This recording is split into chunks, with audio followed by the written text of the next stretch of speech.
को कुछ पल रोक रहा हूं। एक बड़ी खबर सियासत से जुड़ी हुई हमारे पास पहुंच रही है। कांग्रेस ने आधिकारिक घोषणा कर दी है राज्यसभा उम्मीदवारों को लेकर, और जैसा कि सुबह से चर्चाएं थीं, केसी वेणुगोपाल और नीरज डांगी को राज्यसभा उम्मीदवार के तौर पर इनके नामों की घोषणा की गई है। पूर्व सांसद केसी वेणुगोपाल राजस्थान से राज्यसभा के रण में उतरेंगे। वहीं नीरज डांगी, जो कि युवा चेहरा रहे हैं कांग्रेस के, काफी लंबे समय तक युवा चेहरों की अगुवाई उन्होंने की है, उन्हें भी राज्यसभा के लिए रण में कांग्रेस ने उतारा है। ये बड़ी खबर इस वक्त की हम आपको बता रहे हैं। कांग्रेस ने आधिकारिक घोषणा कर दी है। देखिए, सुबह से ही इस तरह की खबरें थीं, सुर्खियां बटोर रही थी कि कांग्रेस राज्यसभा के उम्मीदवारों की घोषणा कर सकती है। कुछ नाम हवाओं में भी तैर रहे थे, जिन्हें लेकर एनालिसिस भी हो रहा था, और कांग्रेस ने आखिरकार अब से कुछ ही देर पहले घोषणा की है।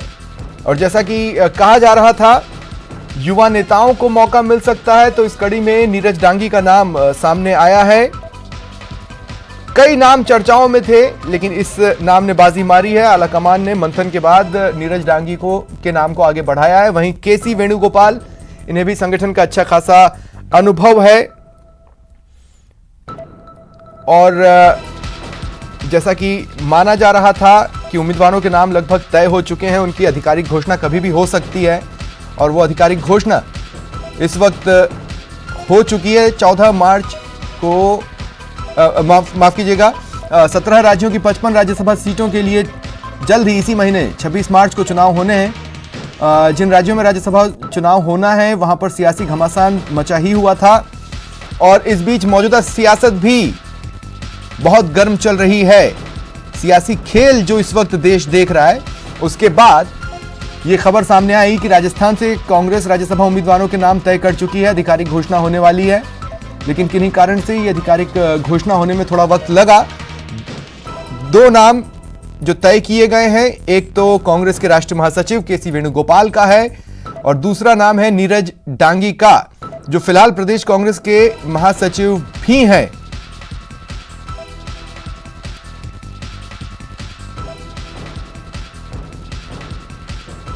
बहरहाल केसी वेणुगोपाल को टिकट दिया गया है। राजस्थान से राज्यसभा के रण में वो ताल ठोकेंगे, और नीरज डांगी भी अब संख्या बल के लिहाज से अगर देखा जाए कि अगर बीजेपी कोई और प्रत्याशी ऐन मौके पे खड़ा नहीं करती है, या किसी और कोई एंगल नहीं बनता है, तो 2 सीटें कांग्रेस को मिल सकती हैं और एक बीजेपी के खाते में जा सकती है। सहयोगी गोवर्धन मेरे साथ फोन लाइन पर मौजूद हैं। तो मोटे तौर पर गोवर्धन, जो नाम सबसे ज्यादा हवाओं में थे, तैर रहे थे, उन्हीं को टिकट मिला है, आधिकारिक घोषणा हुई है। बिल्कुल, देखिए, केसी वेणुगोपाल जो संगठन महासचिव हैं, और प्रदेश महासचिव नीरज डांगी, ये दोनों राज्यसभा से कांग्रेस के उम्मीदवार होंगे। कल नामांकन की आखिरी तारीख है, तो स्वाभाविक रूप से कल दोनों उम्मीदवार अपने नामांकन दाखिल यहां से कर देंगे। केरल से आते हैं केसी वेणुगोपाल, और ये अब केजे अल्फोंस के बाद बीजेपी के जो राज्यसभा सांसद और केंद्रीय मंत्री थे केजे अल्फोंस, उनके बाद दूसरे ऐसे नेता हैं जो केरल के होते हुए राजस्थान से राज्यसभा का प्रतिनिधित्व करेंगे। 2 सीटों पर कांग्रेस की जीत तय मानी जा रही है, क्योंकि कांग्रेस का जो संख्या बल है वो कंफर्टेबल मेजोरिटी वाला है। 51 वोटों की एक उम्मीदवार को आवश्यकता होगी, तो दोनों उम्मीदवार आसानी से जीत जाएंगे। एक सीट बीजेपी के पाले में जाती हुई दिख रही है। 3 उम्मीदवार हैं, उनकी घोषणा हो चुकी है। बीजेपी पहले ही राजेंद्र गहलोत को अपना उम्मीदवार घोषित कर चुकी है।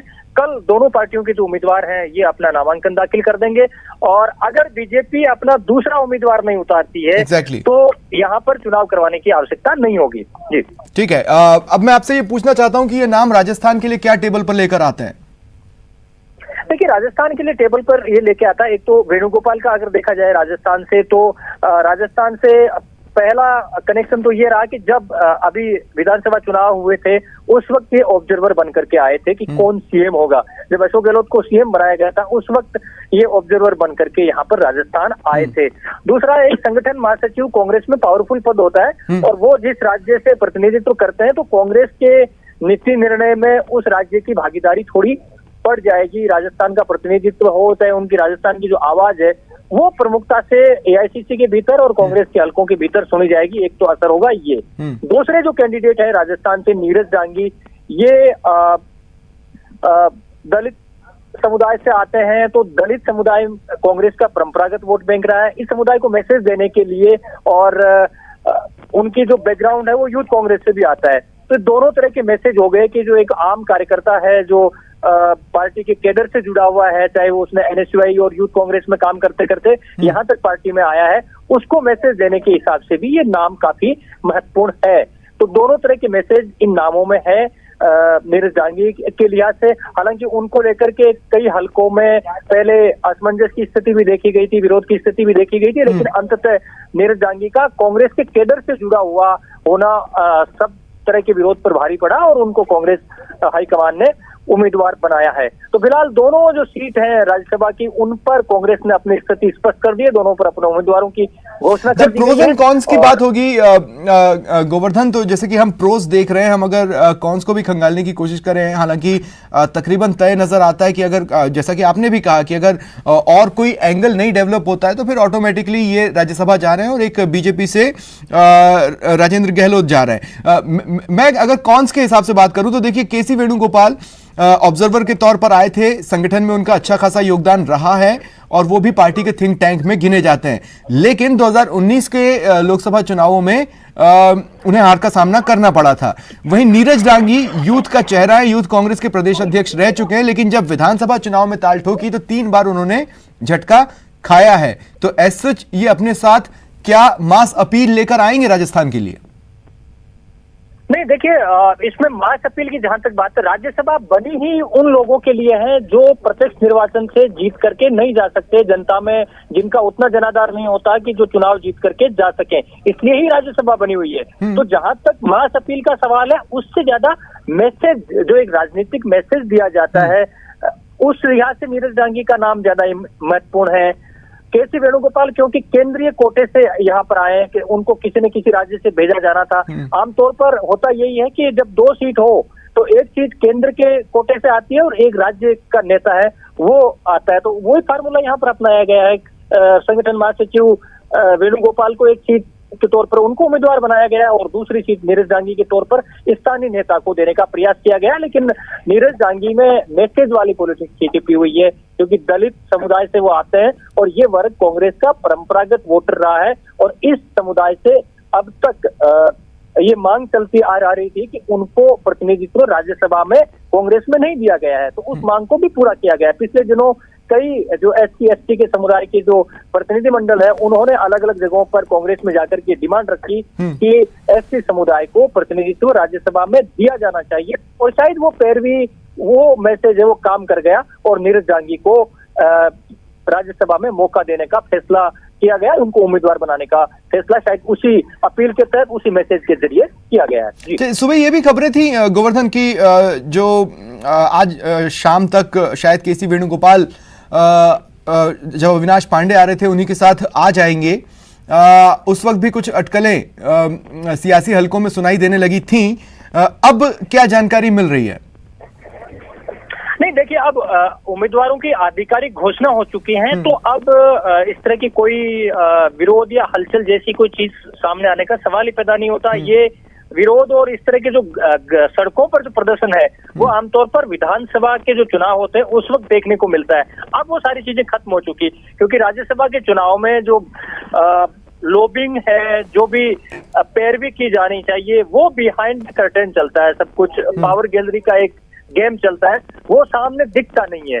जबकि विधानसभा चुनाव में और ये जो पार्षद के चुनाव होते हैं उनमें वो सब खुला तरीके से दिखता है, ये फर्क होता है इन चुनाव में। तो अब केसी वेणुगोपाल भी आकर के और कल दिन में वो नामांकन दाखिल कर देंगे, क्योंकि कल आखिरी तारीख है। तो वो समय पर ही दोनों उम्मीदवार हैं वो विधानसभा में नामांकन अपना दाखिल कर देंगे। और उसके बाद पूरी संभावना यही है कि बीजेपी भी शायद अपना दूसरा कैंडिडेट नहीं उतारेगी। ऐसे में बिना वोटिंग हुए ही जो नामांकन वापस लेने की आखिरी तारीख है, उस दिन से इनको निर्वाचित घोषित कर दिया जाएगा, क्योंकि 3 सीटें हैं और 3 ही उम्मीदवार हैं। ऐसे में वोटिंग होने की संभावना फिर कम हो जाएगी। अभी तक के जो संकेत मिल रहे हैं उनके मुताबिक ऐसा कहा जा रहा है कि बीजेपी भी अब अपना दूसरा उम्मीदवार शायद ही उतारे, क्योंकि नंबर गेम उसके पक्ष में नहीं है। वो अपना एक कैंडिडेट उतार करके और जो समीकरण है उसके हिसाब से एक ही सीट बीजेपी जीत सकती है। तो ऐसे में संभावना यही है कि शायद बिना इलेक्शन के ही, बिना वोटिंग के ही ये चुनाव है वो हो जाए। तीसरे एंगल की किसी तरह की संभावनाएं भी नहीं है और फिलहाल ऐसा कुछ हवा में भी नहीं है, कहीं किसी तरह का कोई आर्टिकल भी नहीं है, किसी तरह का कोई बयान भी नहीं है कि हम दूसरे तरीके से सोचें। अगर मैं वापस इन्हीं दोनों नामों पे लौटूं तो देखिए गोवर्धन, केसी वेणुगोपाल राहुल गांधी के करीबी माने जाते हैं और नीरज डांगी भी जो कि प्रदेश महासचिव है, समन्वय के जरिए आलाकमान तक अपनी पहुंच तो बना चुके हैं। क्या मोटे तौर पर अगर हम ये देखने की कोशिश करें कि जो निर्णय रहा वो फाइनली राहुल का ही रहा? बिल्कुल।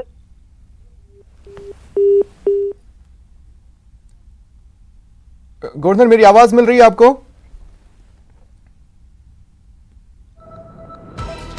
लगता है मेरी आवाज उन तक नहीं पहुंच पा रही है।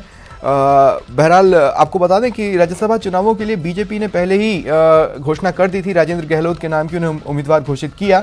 अब अगर बीजेपी राजनीतिक तड़के के लिए किसी और उम्मीदवार को उतारती है तो बात अलग है, लेकिन अगर ऐसा नहीं होता है, क्योंकि संख्या बल इस लिहाज से उनके पक्ष में जाता नहीं दिखता है, तो कांग्रेस ने जो 2 नाम घोषित किए हैं ये तीनों निर्विरोध रूप से राज्यसभा चले जाएंगे।